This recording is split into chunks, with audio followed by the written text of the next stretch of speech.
नमस्कार साथियों, कैसे हैं आप लोग। आशा और उम्मीद करता हूं स्वस्थ होंगे, मस्त होंगे। जहां भी होंगे ज़बरदस्त तरीके से आप अपनी तैयारी कर रहे होंगे। दोस्तों, आज के इस वीडियो में मैं आप लोगों को रचना और रचनाकार का नाम याद कराऊंगा। पिछले वीडियो में भी मैंने आप लोगों को याद कराया था। इस वीडियो में भी मैं आपको याद कराने वाला हूँ। देखिए, हमारा पहला क्वेश्चन है और इसमें कहा गया है, चाँद का मुँह टेढ़ा के रचयिता कौन है। बहुत इम्पॉर्टेंट रचना है ये आपका, चाँद का मुँह टेढ़ा, है ना। इसके रचयिता कौन है? राम कुमार वर्मा जी हैं, हरिवंश राय बच्चन जी हैं, गजानन माधव मुक्तिबोध हैं या राहुल सांकृत्यायन जी हैं। तो देखिए दोस्तों, इसका सही जवाब आपका है गजानन माधव मुक्तिबोध। अब इसे हम याद कैसे करेंगे? क्या चीज़ ऐसा हम आपको बता दें कि ये हमेशा के लिए आपको याद हो जाए। तो देखिए दोस्तों, यहाँ पर कह रहा है चाँद का मुँह टेढ़ा, कह रहा है ना, चाँद का मुँह टेढ़ा। तो यहाँ पर मैं आप लोगों को बता दूं कि यहाँ पर टेढ़ा, मुँह टेढ़ा मेढ़ा होने की बात की गई है। और आप तो जानते हैं कि जो आपकी हाथी होती है ना, हाथी जो होती है उसका जो सूंड होता है इस तरह से, है ना, इस तरह से जो उसका सूंड होता है वो तो टेढ़ा मेढ़ा होता है। और हाथी को क्या कहते हैं? गज कहते हैं।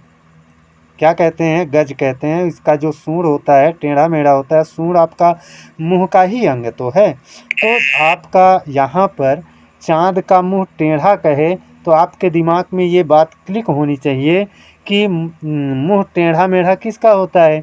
तो मुंह टेढ़ा मेढ़ा किसका होता है? गज का होता है। कैसे टेढ़ा मेढ़ा होता है? उसका जो सूंड होता है ना, उसका जो सूंड होता है वो आपका टेढ़ा मेढ़ा होता है। तो इस तरह से आप इसको रिलेट करोगे तो ये हमेशा के लिए आपको याद रहेगा।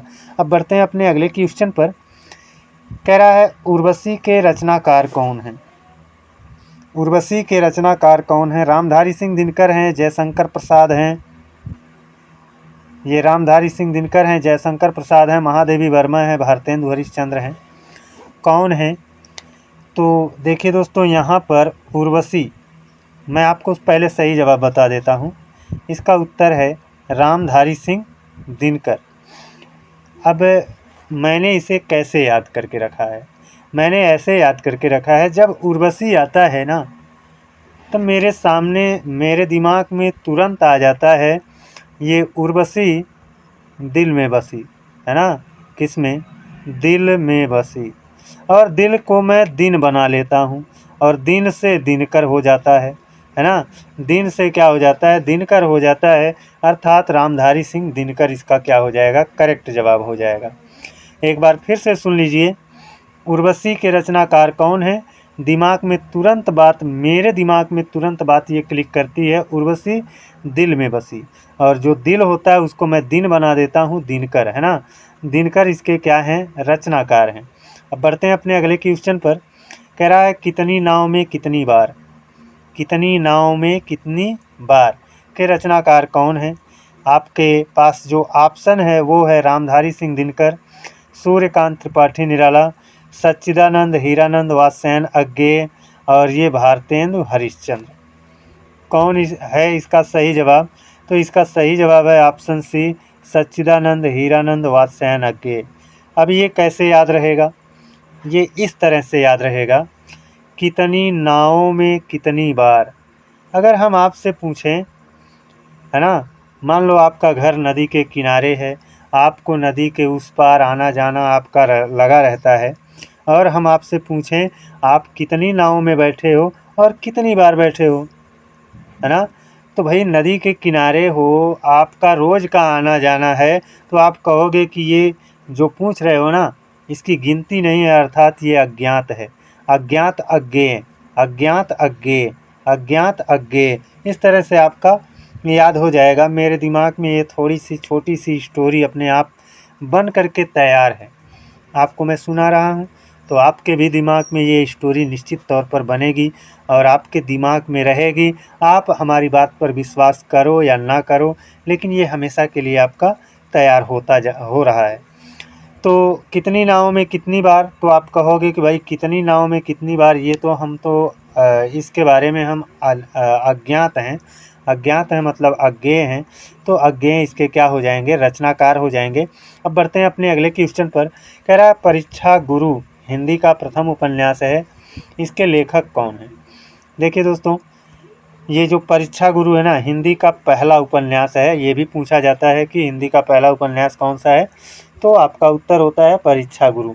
इसके रचनाकार कौन है, लाला श्रीनिवास दास, भारतेंदु हरिश्चंद्र, रामधारी सिंह दिनकर, सुमित्रा नंदन पंत, कौन है। तो इसका जो सही जवाब है वो है आपका लाला श्रीनिवास दास, लाला श्रीनिवास दास।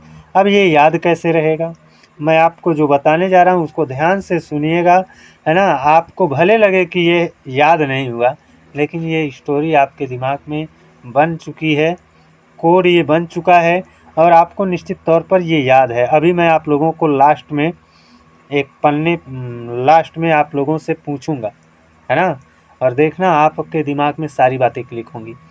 कह रहा है परीक्षा गुरु। आप देखो, आप अगर आप परीक्षा देने जाते हो, सोचो, है ना, आपको गुरु ने पढ़ाया और आप परीक्षा देने गए, और परीक्षा देने आप कहाँ जाओगे, जंगल में तो जाओगे नहीं, हिमालय पर तो जाओगे नहीं।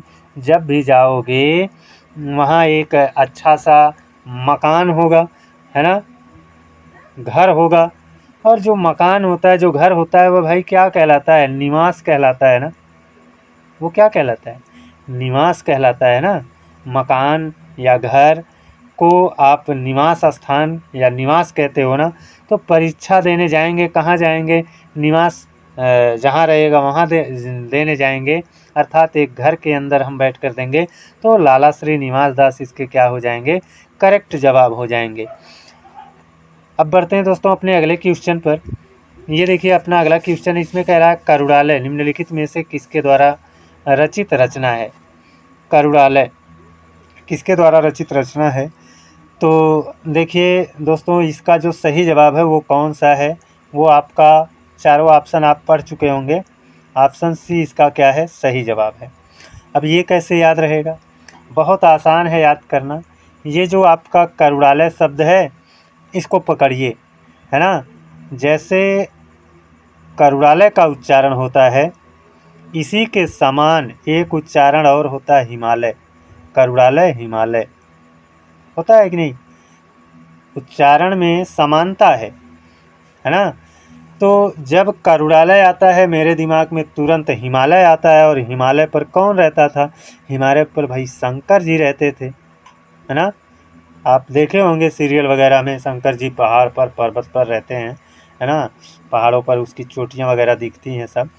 तो ज्यों दिमाग में आता है करुड़ालय, है ना, जब सामने आता है करुड़ालय तो दिमाग में क्लिक करता है हिमालय। और हिमालय पर कौन रहता है, शंकर जी रहते हैं। और जब शंकर जी रहते हैं तो इनको कह दो जय शंकर, है ना, जय शंकर प्रसाद। जय शंकर प्रसाद इसके क्या हो जाएंगे, रचनाकार हो जाएंगे। अब देखिए दोस्तों, मैंने अभी आप लोगों को 5 बताया, है ना, 5 रचना और रचनाकार का नाम मैंने बताया है। अब मैं पांचों को यहाँ पर रख रहा हूँ।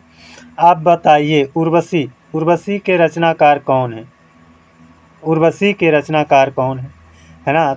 और कितनी नाव में कितनी बार, कितनी नाव में कितनी बार, कितनी नाव में कितनी बार, कितनी बार, इसके रचनाकार कौन है। और मैंने क्या बताया, 2 हुआ, उर्वशी हो गया, कितनी नाव में कितनी बार हो गया, एक आपका करुड़ालय हो गया, करुड़ालय एक हो गया, है ना। और 2 और है, वो कौन सा है,